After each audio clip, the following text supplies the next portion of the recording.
আসসালামু আলাইকুম দর্শক, শুভেচ্ছা নিন। লন্ডন থেকে স্বাগত জানাচ্ছি আমি কাজী আহমেদউদ্দিন মিশন। আসসালামু আলাইকুম প্রিয় ভাই ও বোনেরা, কেমন আছেন সবাই? আশা করি সবাই ভালো আছেন। তবে আমার এই ভিডিও যারা দেখছেন তাদের ভিতরে যাদের ইসলামী ব্যাংকে অ্যাকাউন্ট আছে এই মুহূর্তে, তাদের হয়তো মনটা একটু খারাপ। তবে আপনাদের নিরাশ হওয়ার দরকার নেই, আপনাদের জন্য একটা সুখবর আছে। সেই সুখবরটা আমি আপনাদেরকে দিব।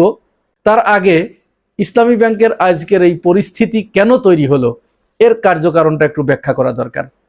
আপনারা জানেন, গত ৯ জুন সংসদের ভিতরে দাঁড়িয়ে বাংলাদেশের দুজন মন্ত্রী, গুরুত্বপূর্ণ মন্ত্রী, একজন হচ্ছে অর্থমন্ত্রী আর একজন স্বরাষ্ট্রমন্ত্রী, তারা ব্যাংকিং বিষয়ে কথা বলেছে, বিশেষ করে ইসলামী ব্যাংক সম্পর্কে।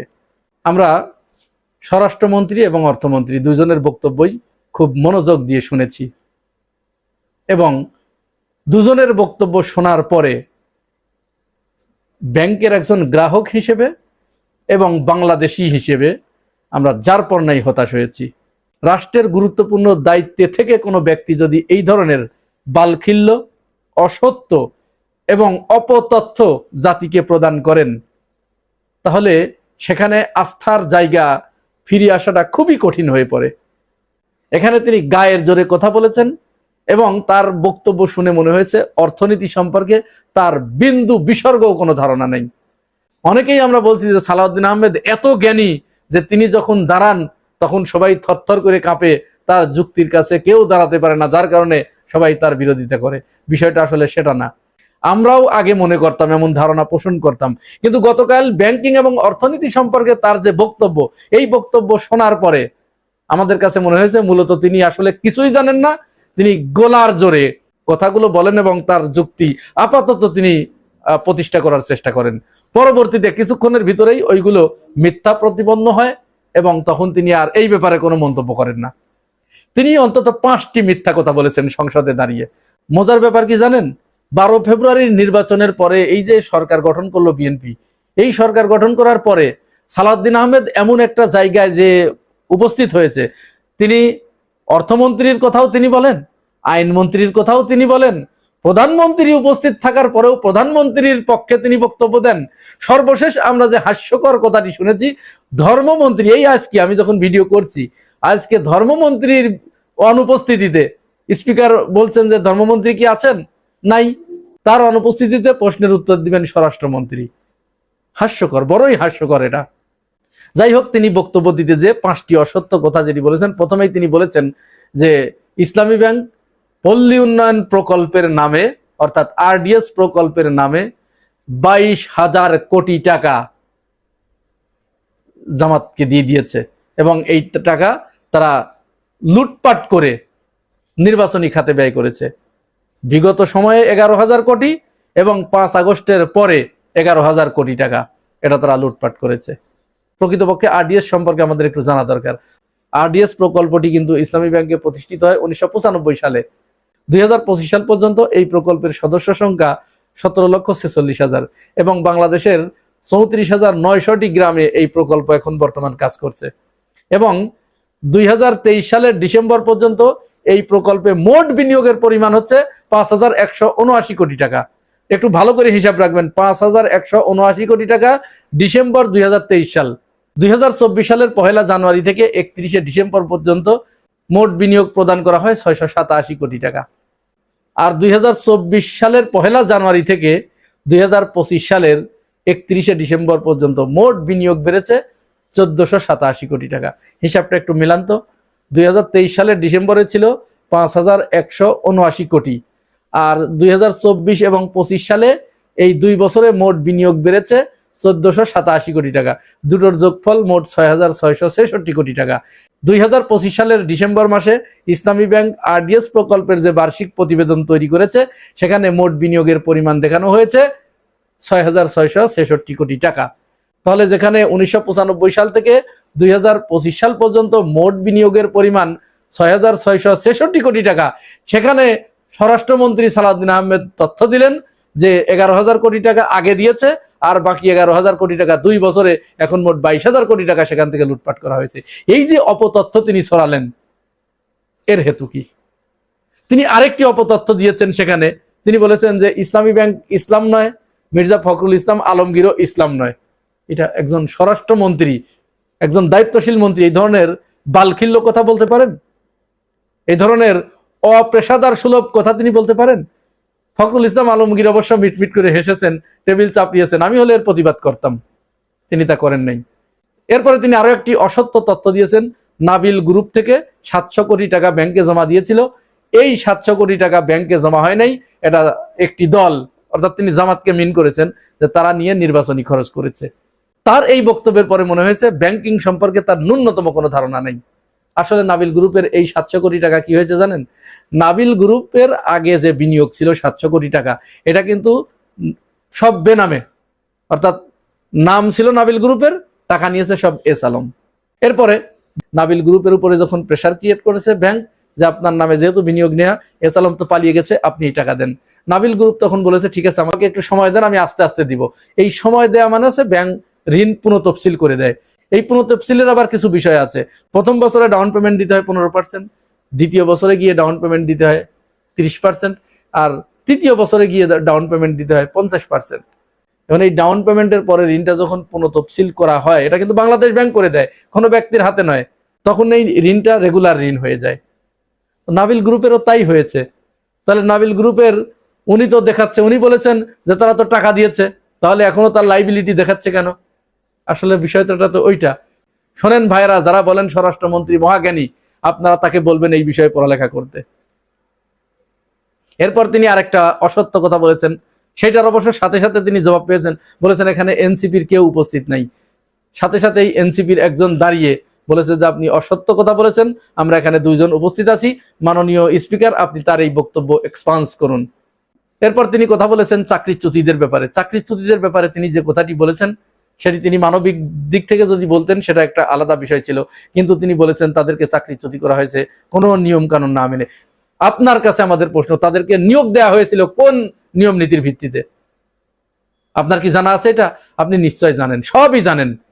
এরপরে আবার তিনি বলেছেন যে 6000 নতুন নিয়োগ দেওয়া হয়েছে, এর ভিতরে সবই দলীয়, একটি বিশেষ দলের।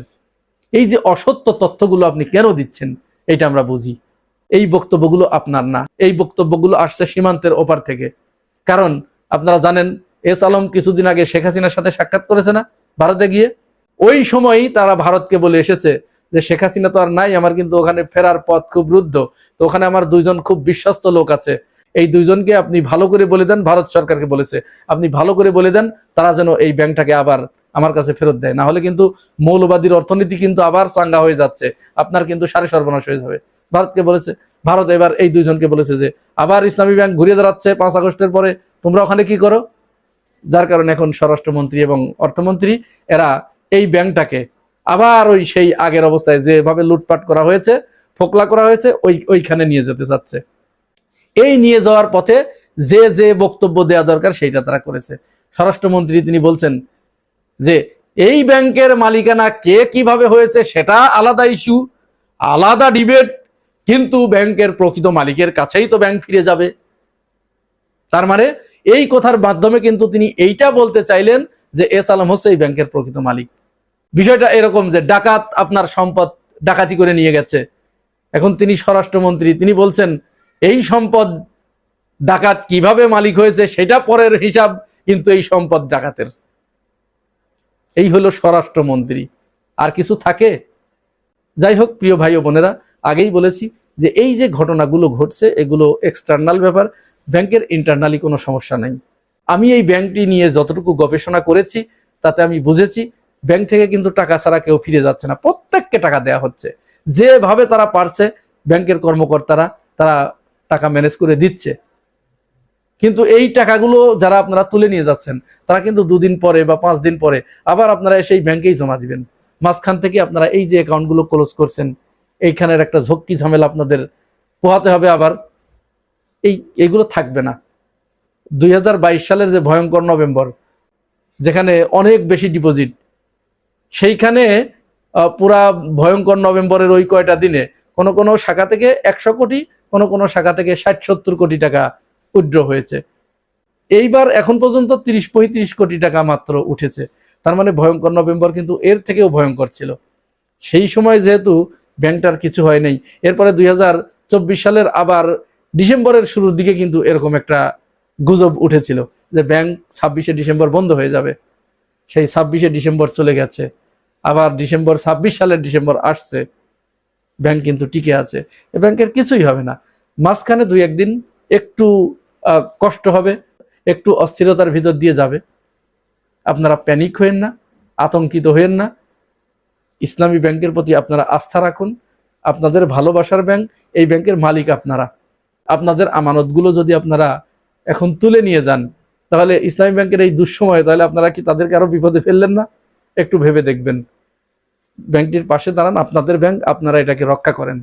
কারণ ভারত এই ব্যাংকটাকে ধ্বংস করার জন্য উঠে পড়ে লেগেছে, সেইটাই বাস্তবায়ন করছে চট্টগ্রাম কেন্দ্রিক একটি গ্রুপ। আঞ্চলিকতাবাদের একটা চরম ব্যাপার এখানে কাজ করছে, অর্থাৎ তাদের এলাকার প্রতি তারা এতটা লয়াল যেন এইটা রাষ্ট্রের ভিতরে আরেকটা রাষ্ট্র, এরকম একটা ব্যাপার। প্রিয় ভাই ও বোনেরা, এ ব্যাপারে আপনাদের মতামত কি জানাবেন মন্তব্যের ঘরে। আসসালামু আলাইকুম। ইসলামিক ব্যাংক এখন বিএনপির ব্যাংক হয়ে গেল। আমির খসরু সাহেব, উনি অর্থমন্ত্রী, উনি বলছেন বিএনপির কাছে এই ব্যাংকটা নিরাপদ থাকবে, মানে ইসলামিক ব্যাংকটা এখন বিএনপির কাছে নিরাপদ থাকবে। আর মানে এর আগে কার কাছে ছিল এই ব্যাংকটা? এটা কি জামাতে ইসলামের ব্যাংক? না, নিশ্চয়ই জামাতে ইসলামের ব্যাংক না। কিন্তু যারা জামাত ইসলামের মাইন্ডের, ইসলামিক মাইন্ডের সিংহভাগই তারা, হ্যাঁ, ওইখানে যারা অ্যাকাউন্ট করছে তাদের মধ্যে শিবির, জামাত এবং ইসলামিক মাইন্ডের মানুষই বেশি এখানে অ্যাকাউন্ট করছে। অন্য ধর্মের কেউ নাই, প্রচুর আছে। কারণ এই ইসলামিক ব্যাংকের সুনাম চারিদিকে ছড়ায় গেছে। সুনামটা এই পর্যায়ে গেছিল যে 100টা ব্যাংক, পৃথিবীর 100টা ব্যাংকের মধ্যে একটা ব্যাংক ইসলামিক ব্যাংক, মানে 100টার মধ্যে ইসলামিক ব্যাংকের নাম আছে। তার মানে কোন পর্যন্ত সুনাম গেছে। এই যে বাহির থেকে যে আমাদের রেভিডেন্স আসে, তার 32 ভাগ রেভিডেন্স এই ব্যাংকের মাধ্যমে আসে। তার মানে কি, খুব তাগড়া একটা ব্যাংক। এর নিয়ম নীতি সবকিছুই মানুষের পক্ষে ছিল। মানুষের পক্ষে ছিল বলেই তো মানুষ ওইখানে যে অ্যাকাউন্ট করছে, মানুষের বিশ্বাস অর্জন করতে পারছে। এই ব্যাংকটা প্রথম প্রতিষ্ঠিত হয় 1982 সালে বা 83 সালে, 3টা জায়গায়। সেটা কোথায়? ঢাকা, চিটাগাং আর সিলেটে 3টা ব্রাঞ্চ ওপেন হয়। তখন মীর কাসেম আলী সাহেব জড়িত ছিল।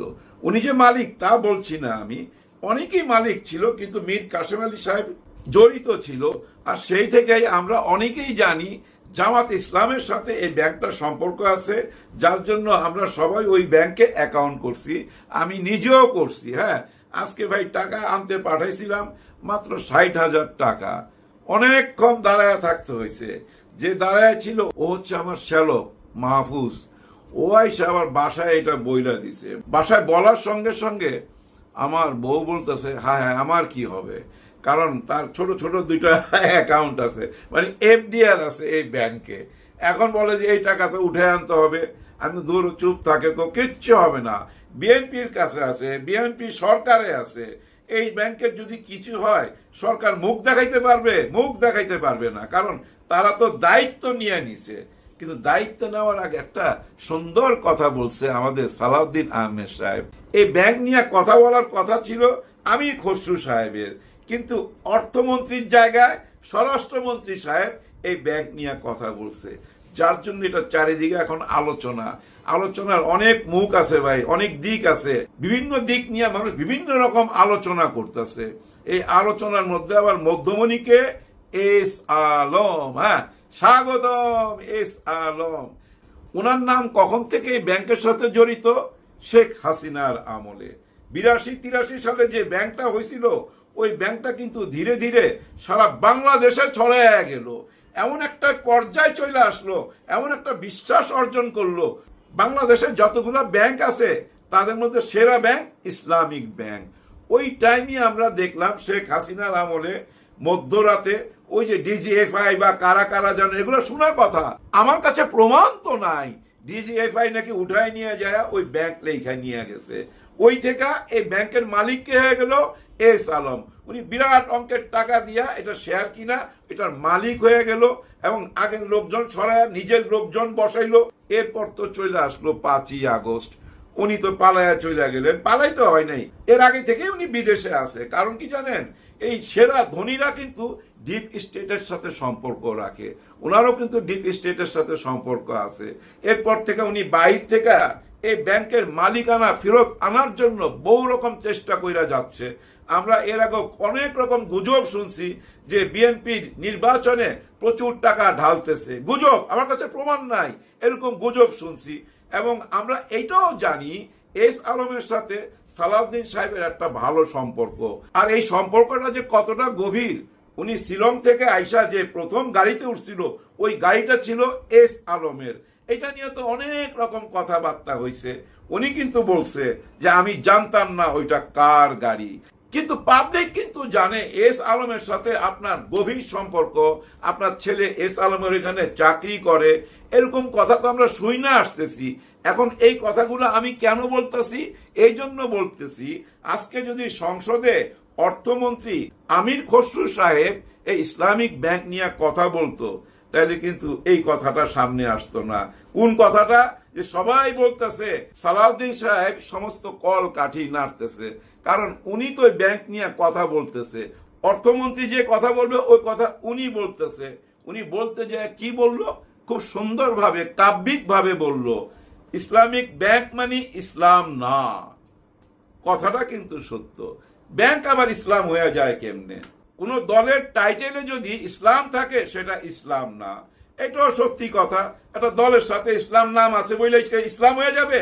নিশ্চয়ই না। কোন ব্যক্তি, কোন দল বা কোন প্রতিষ্ঠান ইসলাম হইতে পারে না। ইসলাম হচ্ছে একটা পূর্ণাঙ্গ জীবন ব্যবস্থা। এই যে সকালে ঘুম থেকে উঠি এবং ঘুমানোর আগ পর্যন্ত আমি কি করব এবং কি করতে পারবো না, আমি আমার পরিবারের সাথে কি ব্যবহার করব, মা বাবার সাথে কি ব্যবহার করব, পাড়া প্রতিবেশীর সাথে কি ব্যবহার করব, এবং আমি যদি ব্যবসা বাণিজ্য করি কিভাবে ব্যবসা বাণিজ্য করব, ওজনে কম দিলে আমার পাপ হবে, সঠিক ওজন দিলে আমি পুণ্য পাবো, সমস্ত কিছু নিয়েই তো একটা ইসলাম, পূর্ণাঙ্গ একটা জীবন ব্যবস্থা। হ্যাঁ ভাই, অর্থাৎ পূর্ণাঙ্গ একটা জীবন ব্যবস্থা হচ্ছে ইসলাম। কিন্তু এই ইসলামটা প্রচার করার জন্য তো ভাই কিছু প্রতিষ্ঠান লাগবে, কিছু সংগঠন লাগবে। যেমন এই যে মসজিদ, মসজিদ কি ইসলাম? না, মসজিদ তখনই ইসলাম যখন আমরা মুসলমানরা যাই ওইখানে নামাজ পড়বো, তারপরেই তো সেটা ইসলাম, মানে একটা প্রতিষ্ঠান। যেমন এই যে মাদ্রাসা, এটা একটা সংগঠন বলতে পারেন, একটা প্রতিষ্ঠান বলতে পারেন। সেটার কি দরকার? এই জন্য দরকার ইসলাম প্রচার করার জন্য। মসজিদ দরকার ইসলাম প্রচার করার জন্য, মাদ্রাসা দরকার ইসলাম প্রচার করার জন্য। ঠিক তেমনি ভাবে ইসলামিক আদর্শ, ইসলামিক মূল্যবোধ যদি আমি প্রতিষ্ঠিত করতে চাই, তাহলে মসজিদ যেমন দরকার, মাদ্রাসা যেমন দরকার, তেমনি একটা ব্যাংকও দরকার।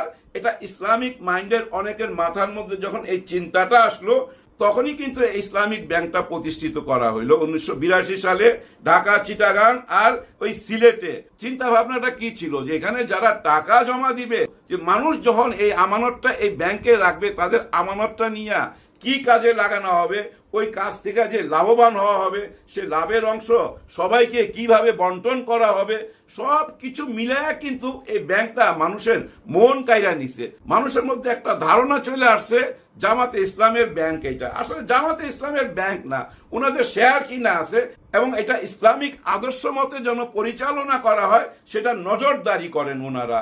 ওইটাই কিন্তু এস আলম এবং তার গ্রুপ কাইরা নিয়ে চলে গেল।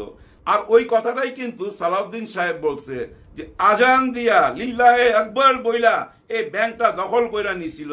আর ওই ব্যাংক এখন বেদখল হয়ে যাওয়াতে ওনাদের মন খারাপ। মন খারাপ বইলা একটা কবিতাও বলছে।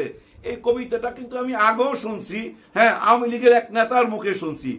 আসলেই তো চিরসুখী জন ভ্রমে কি কখন ব্যথিত বেদন বুঝিতে পারে, কি যাতনা বিষে প্রভু আছি ভিজে দংশিনী যায়। চিরসুখী জন ভ্রমে কি কখন বুঝিতে কি পারে, কি যাতনা বিষে বুঝিবে সে কিসে কবু আসিবে সে দংশিনী যারে। সুরঞ্জিত সেনগুপ্ত ওনার নাম, ওনার মুখে শুনছিলাম, আবার ওনার মুখেও শুনছি। যাতনা কি যাতনা বিষে ভুইলা গেছি, মুখস্থ করতে পারি নাই। যাই হোক, ওই কবিতাটা ওনার মুখে শুনলাম, আজকে কিন্তু উনি খুবই মজা দিছে, হ্যাঁ এই সংসদে খুব মজা দিছে। একটা টাইমে তো বললো এনসিপির কাউকে দেখছি না কেন, ওনাদের চেয়ার খালি কেন। খোশ মেজাজে ছিলেন উনি, হ্যাঁ ভাই খোশ মেজাজে ছিলেন। উনি যুক্তি দিয়ে বুঝাই দিছে যে এই ব্যাংক থেকে 700 কোটি টাকা একবার নেওয়া হয়েছিল এই নির্বাচনের সময়, আরেকটা কি ব্যাপারে যেন 20,000 কোটি টাকা নিয়ে চলে গেছে, এই টাকাগুলা কারে নিছে। উনি সরাসরি নাম না বললো, বিরোধী দলের নেতা ডাক্তার শফিকুর রহমান সাহেব যখন বক্তব্য দেওয়ার জন্য দাঁড়াইছে তখন উনি বলছে যে আপনি নাম না নিল জামাতে ইসলামের দিকেই আপনি ইঙ্গিত করছেন, এটা তো আমরা বুঝতে পারি, নাম মুখে নিলে অসুবিধা কি। কিন্তু আপনি যে 700 কোটি টাকার কথা বললেন সেটা নিয়ে আমি চ্যালেঞ্জ করতেছি। Doctor Shafiqur Rahman sir challenge ছুঁড়া দিছে, এই 700 কোটি টাকা বা ওই 20,000 কোটি টাকা যদি প্রমাণ করতে পারেন আমি আপনাকে একটা মেডেল দিব। ওই মেডেল দেওয়ার কথা না বলে যদি বলতেন যদি আপনি প্রমাণ করতে পারেন আমি রাজনীতি ছেড়ে দিব, তাহলে আরো স্ট্রং হয়ে যেত ব্যাপারটা, চ্যালেঞ্জের মুখে চলে যেত। এখন একটা মেডেলের জন্য সালাউদ্দিন সাহেব এটা প্রমাণ করবে কিনা আমি জানি না, তবে প্রমাণ করা উচিত। আর মেডেলটা যখন দিবেন 24 ক্যারেট গোল্ডের মেডেল দিবেন, মোটা একদম মোটা কয়েক ভরি, যেন উনি সারা জীবন রাখতে পারে। এখন কথা হচ্ছে চ্যালেঞ্জটা উনি নেবে কিনা, না নেবে না, আর নিলে আমার মনে হয় প্রমাণ করতে পারবে না। ডাক্তার শফিকুর রহমান স্যার যেভাবে বলছে পুরা সংসদের সামনে ওপেন চ্যালেঞ্জ ছুঁড়া দিছে, তো এই চ্যালেঞ্জটা যদি গ্রহণ করতে পারে তাহলে বলবো যে ঠিক আছে আপনারা সঠিক পথে আছেন, হ্যাঁ সঠিক পথে আছেন। আর যদি চ্যালেঞ্জটা প্রমাণ না করতে পারেন জনগণ যা বুঝার বুঝা নিবে। যেমন এখন মানুষ বুঝা নিতেছে এস আলমের পক্ষে কথা বলতেছেন সংসদে দাঁড়ায়া, মানুষ কিন্তু এগুলাই ভাবতেছে, কারণ এস আলমের সাথে আপনার গভীর বন্ধুত্ব, এগুলো তো মার্কেটে সবাই জানে, নিশ্চয়ই আপনিও জানেন। আপনি এড়িয়ে যেতে পারতেন, হ্যাঁ মাননীয় মন্ত্রী আপনি এড়িয়ে যেতে পারতেন, অন্য কাউকে বলার সুযোগ দিতেন, সেটা কিন্তু দেখতে ভালো লাগতো। এখন কিন্তু এই দৃশ্যগুলা অনেক রকম প্রশ্ন সামনে আইনা দেয়। জানি না এই ব্যাংকের ভবিষ্যৎ কি। দেখলাম আন্দোলন চলতেছে, বিরাট বড় মিছিল, এবং মা বোনরাও বাইরে হয়ে গেছে রাস্তায়। কারণ কি জানেন, এই ব্যাংকটার পিছনে অনেক পরিশ্রম অনেক মেধা ব্যয় করছে তো জামাতে ইসলাম। ওই ব্যাংকটা নিয়ে গেল এস আলম, এস আলমের থেকে আবার ওনারা নিল, নেওয়ার পর আবার ওনাদের কাছ থেকে নিয়ে চলে গেল। এখন নিশ্চয়ই এটা বিএনপির ব্যাংক হয়ে গেল। আমরা ভরসা রাখতে চাই, জনগণ যেভাবে টাকা উঠাইতেছে ভাই, এটিএম বুথে গেলে টাকা পাওয়া যায় না, ব্যাংকে যায় দেখেন লাইন আর লাইন, হাজার হাজার কোটি টাকা উঠায় নিয়ে চলে যাইতেছে। কি হবে ভবিষ্যৎ জানি না। আমি আমার বউরে বলছি দেখো সরকার জড়িত, এটা বিএনপির ব্যাংক, এই ব্যাংক জীবনও দেউলিয়া হইতে পারে না, এইটুকু ভরসা রাখতে চাই। সবার জন্য সবাই দোয়া করবেন। বিদায় নেওয়ার আগে শুধু এইটুকু বলবো, আগামীতে ভাই সাবধানে কথা বলুন, বেশি কথা বলা যাবে না, কারণ আবার ওই আইন পাস হইতেছে, হ্যাঁ কথা বেশি বলতে দিবে না, অনেক সেন্সার কইরা কথা বলতে হবে। আগামীতে অনেক সেন্সার কইরা কথা বলুন, রম্য রচনা করুন। ওই যে গোলাম মাওলা রনি যেভাবে আকারে ইঙ্গিতে ইশারায় কথা বলে ওইভাবে কথা বলতে হবে, কারণ কে কখন ফাঁসায় দেয় জানি না তো ভাই, কে কখন ফাঁসায় দেয়। বর্তমানে এমন অবস্থা হয়ে গেছে বাংলাদেশের, মানুষ না ভূত পেতনি দেখা ভয় পায় না, মানুষ এখন মানুষকে দেখা ভয় পায়। হ্যাঁ ভাই, মানুষ এখন ভূত পেতনি দেখা ভয় পায় না, মানুষ মানুষকেই ভয় পায়, এমন অবস্থায় চলে গেছে। বাংলাদেশ বহুদিন যাবৎ খারাপ টাইম পাস করতেছে, নিশ্চয়ই সামনে ভালো দিন আসবে। চীনা একটা প্রবাদ আছে, খুব পুরনো প্রাচীন প্রবাদ, খারাপ দিন বেশি দিন থাকে না। এই জন্য দেখেন না চাইনিজরা খুব ভালো থাকে, তারা বিশ্বাস করে খারাপ টাইম বেশি দিন থাকে না, শুধু ভালো টাইমের অপেক্ষা করতে হবে। আমরা ভালো দিনের অপেক্ষায় রইলাম। সবার জন্য সবাই দোয়া করবেন। আল্লাহ হাফেজ।